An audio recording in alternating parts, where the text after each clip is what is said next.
ഇന്നത്തെ ടോപ്പിക് എന്ന് പറയുന്നത് കട്ടിലുമായി ബന്ധപ്പെട്ടതാണ്. കട്ടിൽ വാങ്ങുമ്പോഴാണ് മെത്ത ഫ്രീ കിട്ടേണ്ടത്, അതോ മെത്ത വാങ്ങുമ്പോഴാണ് കട്ടിൽ ഫ്രീ കിട്ടേണ്ടത്?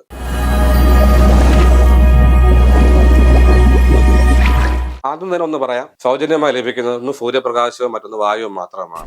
ഒരു മനുഷ്യൻ ഒരു ദിവസത്തിൽ 8 മണിക്കൂർ ഉറങ്ങാനായി ഉപയോഗിക്കുന്നു. അഥവാ ഒരു ദിവസത്തിന്റെ കാൽ ഭാഗത്തോളം നമ്മൾ ഉറങ്ങാനായി ഉപയോഗിക്കുന്നു. എന്നാൽ ഉറങ്ങാൻ ഉപയോഗിക്കുന്ന കിടക്ക മറ്റൊന്നിനൊപ്പം സൗജന്യമായി കിട്ടുന്നതാണ് നമുക്ക് വേണ്ടത്.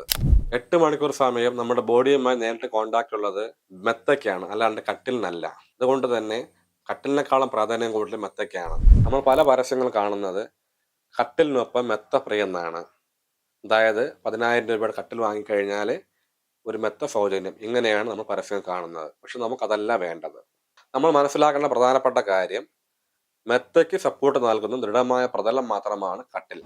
കട്ടിലിന് മുകളിൽ ഇട്ടിരിക്കുന്ന മെത്തയുമായാണ് ബോഡി കോണ്ടാക്ട് ഉള്ളത്. അതുകൊണ്ട് തന്നെ 30,000 രൂപയുടെ കട്ടിലിൽ 3,000 രൂപയുടെ മെത്ത ഇട്ട് കിടന്നുകൊണ്ട് ഒരു പ്രയോജനവും ഇല്ല.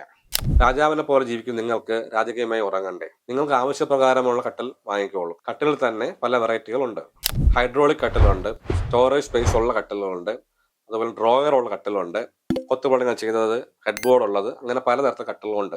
എന്നാൽ കിടക്ക ഒരിക്കലും കട്ടിലിനൊപ്പം കിട്ടുന്ന ഓഫറിൽ വാങ്ങാൻ നിൽക്കരുത്. നമ്മുടെ ശരീരത്തിനും ജീവിതശൈലിക്കും അനുയോജ്യമായ തരത്തിലുള്ള കിടക്കകൾ വാങ്ങാനായി ശ്രമിക്കൂ. നിങ്ങൾ ഒന്ന് മനസ്സിലാക്കൂ, എല്ലാ പേർക്കും എല്ലാ തരം കിടക്കയും യോജിക്കില്ല. നമ്മൾ എങ്ങനെയൊക്കെ വ്യത്യസ്തരാണോ അതുപോലെ തന്നെയാണ് നമ്മൾ ഉറങ്ങുന്ന ശൈലിയും. ചിലർ കമഴ്ന്ന് കിടന്നുറങ്ങുന്നു, ചിലർ മലർന്ന് കിടന്നുറങ്ങുന്നു, ചിലർ ചെരിഞ്ഞ് കിടന്നുറങ്ങുന്നു. ഇങ്ങനെ വ്യത്യസ്തമായ രീതിയിൽ ഉറങ്ങുന്നത് കൊണ്ട് തന്നെ നമ്മുടെ ബോഡി പ്രഷർ പോയിന്റ് ടച്ച് ആകുന്ന പോർഷൻസ് ഡിഫറെൻ്റ് ആയിരിക്കും. കട്ടിലിൻ്റെ കൂടെ മെത്ത എന്ന ഓഫർ മെത്ത വാങ്ങാനുള്ള പ്രോബ്ലംസ്. ഓഫർ ഇടുന്നവർ ഒരിക്കലും തന്നെ മെത്തയുടെ ക്വാളിറ്റി ചെക്ക് ചെയ്യാറില്ല. മെയിൻ പ്രോഡക്റ്റ് എന്താണോ അതിൽ മാത്രമേ അവർ ഹൈലൈറ്റ് ചെയ്യാറുള്ളൂ. നമ്മളും ഒരിക്കലും മെത്തയുടെ ക്വാളിറ്റി ചെക്ക് ചെയ്യാറില്ല. കട്ടിലിനോടൊപ്പം കിട്ടുന്ന മെത്ത ആയതുകൊണ്ട് തന്നെ നമ്മൾ ഹാപ്പി ആയിട്ട് വീട്ടിൽ പോകും. നമ്മൾ എപ്പോഴും മെത്ത ഇൻഡിവിജ്വലായിട്ട് തന്നെ സെലക്ട് ചെയ്യുക. ക്വാളിറ്റി സ്ലീപ്പിനും ക്വാണ്ടിറ്റി സ്ലീപ്പിനും നല്ല മെത്ത തന്നെ നമ്മൾ നോക്കി തന്നെ എടുക്കുക.